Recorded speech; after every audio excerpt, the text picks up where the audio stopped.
Maybe it's just as well that Rule of Rose commands upwards to several $100s online and at game conventions. If you're dropping that kind of coin, you'll want to get your money's worth, and I'll be honest, that's the kind of motivation I needed to see this game to the end. Rule of Rose is an agonizingly slow burn story-wise, an experience further marred by awful combat and boss fights. It's an exercise in squandered potential, really, because there's so much that Rule of Rose tries to accomplish. It is a period piece set in the 1930s, features a cast of children, mostly little girls, gives you an AI-controlled dog companion, has a grimy and dirty aesthetic, and presents everything in a deliberately confusing dream-like haze. A rich, unique, and filthy world wasted on a story so poorly told that I spent the majority of the 10-hour campaign scratching my head and checking my watch. That is, when I wasn't cursing the lousy controls and hit detection. When you factor in the cost of getting your hands on a physical copy of this game, my recommendation comes attached with so many asterisks that it becomes difficult to recommend Rule of Rose at all.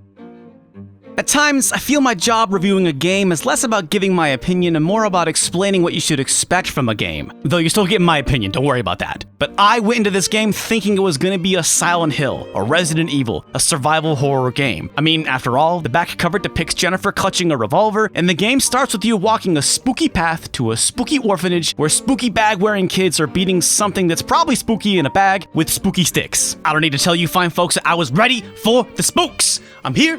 Give me the spooks, let's get spooked, I said. But this all turns out to be largely a false flag. There really isn't a whole lot of spooky stuff in this game. And if you ask me, Rule of Rose is not a horror game, but rather an adventure game where horrible things happen, or are at least heavily implied. The majority of the game takes place on a giant zeppelin, and while you're free to explore most of it, you'll find that there's no reason to do so, at least on your own. One of Rule of Rose's greatest features and characters is your dog, Brown, who just might be the best dog in all of video games. Oh god, what a good dog. Brown will help you explore the zeppelin by sniffing out and finding objects for you. These can be snacks and candy for health refills, but it's mostly for finding story items. This means the majority of the game is find an item, give Brown the scent, follow him, repeat. It works really well. Brown only glitched out on me a couple of times, but seriously, this is 75% of this game. Well, okay, sometimes you're following one of the children, but following things is mostly what you do in Rule of Rose. The other 25% of this game is spent fighting enemies. If you're familiar with this game, you've no doubt heard the combat is bad, and let me just say, the rumors are true. The collision detection and animation priorities are almost unbearable. Everything about it is stiff and unresponsive. Now, thankfully, you can run past most enemies, but you're occasionally forced to clear a room or take on a boss, and it's some of the worst combat I've ever experienced. For example, the pure frustration of the mermaid boss overshadowed the emotional intensity of that battle. Oh, and for the record, this game is almost 100% melee weapons. That pistol you see Jennifer holding throughout the intro, that's hidden away in a secret room that you'll likely not find without a FAQ, so get used to dessert forks and steel pipes.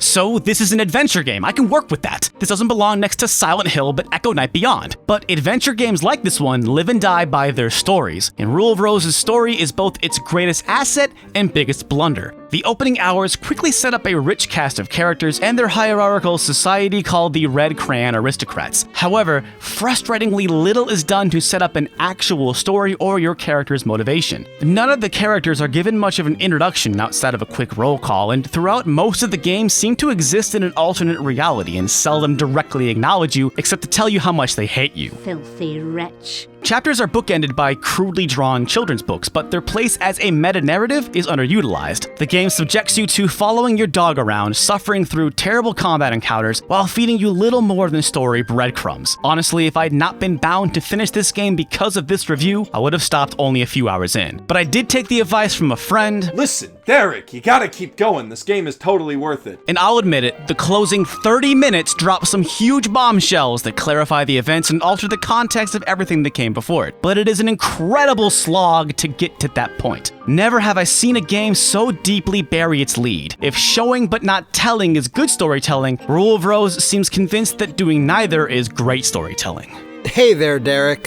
Sorry for interrupting you, but I cannot help but feel that you're being way too hard on this game. Wait, I recognize that voice. Those soothing, melodic, dulcet tones.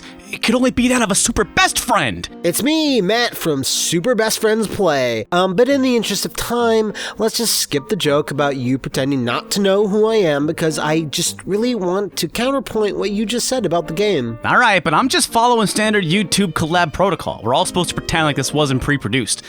Oh, we really should have filmed this part, huh? I don't know, Derek. Be better at scheduling things. So, Rule of Rose. Definitely one of the most intriguing entries in survival horror, as it eschews many of the trappings the genre had been clinging to for years up until that point, but it also, interestingly, is guilty of stubbornly sticking to a few of them as well. But look, before I get too ahead of myself, I'm not gonna lie to you. Like Derek pointed out, there are some definite flaws in the game, most notably in things like combat, hit detection, and it's a fairly obtuse adventure with a weird, almost indecipherable plot, but one that can certainly stick with you if you just piece it all together. Let's get into the good stuff first. Rule of Rose is one of those late-era PS2 stunners, along with titles like Haunting Ground that shines with great lighting effects, character models, and really strong art direction. Couldn't agree more. This might be the single greatest looking PS2 game ever made. It has a haunting and unique soundtrack that's used sparingly, but helps invoke that dark, fairy tale-like atmosphere the developers at Punchline were going for. In fact, you could say almost every single facet about the game, from the graphics, story, score, script, and voice acting, goes out of its way to bring to life a unique sense of horror that no other title, especially at the time, was attempting. It's more of a fantastical romp through the demented imagination of the Mad Hatter if he were like 8 years old, mixed with a bit of Silent Hill's more subtle moments in between all the insanity. Now, with that in mind, and for better or for worse, that atmosphere was certainly what they prioritized, as the game is bogged down by frustrating combat and some unfair encounters and sequences, especially later in the game. But honestly, this is something that's shared by a lot of survival horror contemporaries, so it doesn't bother me all that much here. And in terms of late encounters and sequences, there are bosses in the game that are infrequent, but they're all pretty disturbing in their own right. I'll never think of the concept of mermaids the same way again. Speaking of enemies, having children be your main antagonist is certainly a ballsy move, and I'll champion any horror game that tries to do something just a little different. And if one of those different things is to have you kill horrible, terrible children with creepy British accents, then I'm all for it. Also, Brown is a perfect angelic being and should be worshipped. A classic video game dog that stands shoulder to shoulder with the great canines of gaming. Such a good dog!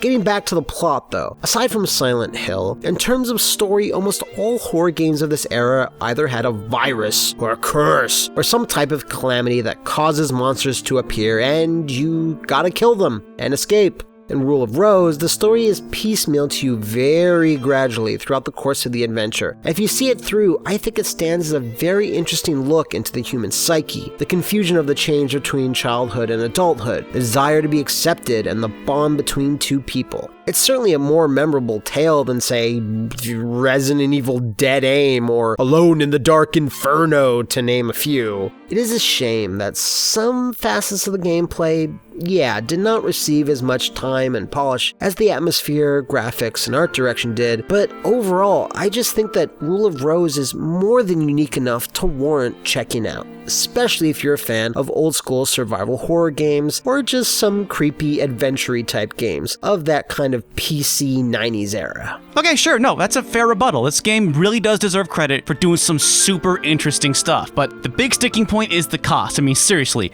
is this game worth like $100, $200, $400?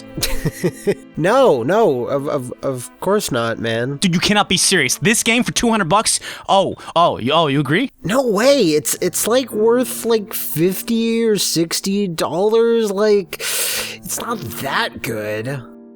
Oh. Yeah. Well, I'm glad we could agree on something, man. Thanks so much for stopping by, dude. No problem. Also, you're super wrong about Eternal Darkness, and it's amazing. No, I did 2 videos on Eternal Darkness. We're not going there.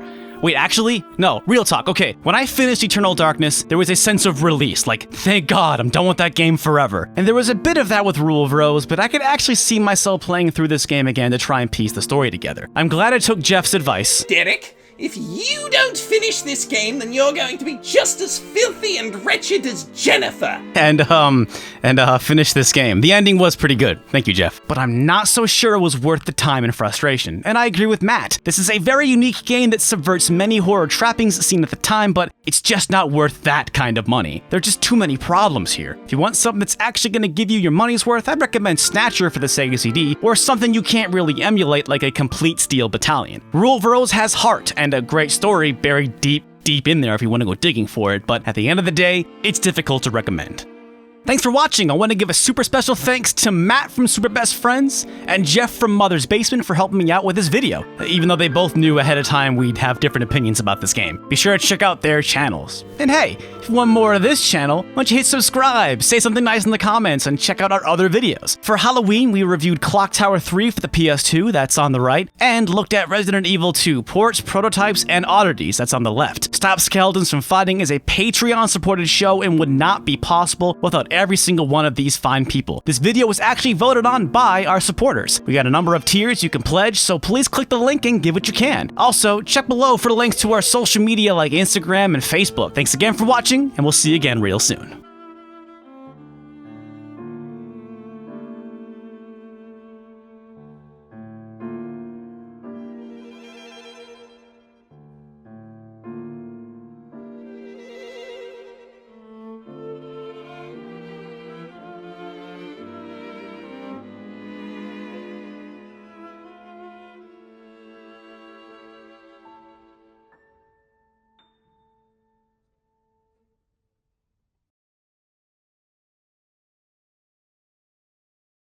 I'll beat you up if you don't finish it, Derek. You know I'm good for it. I did the Stop Skeletons from Fighting workout program. I'm buff. I can take you. Derek, you gotta keep...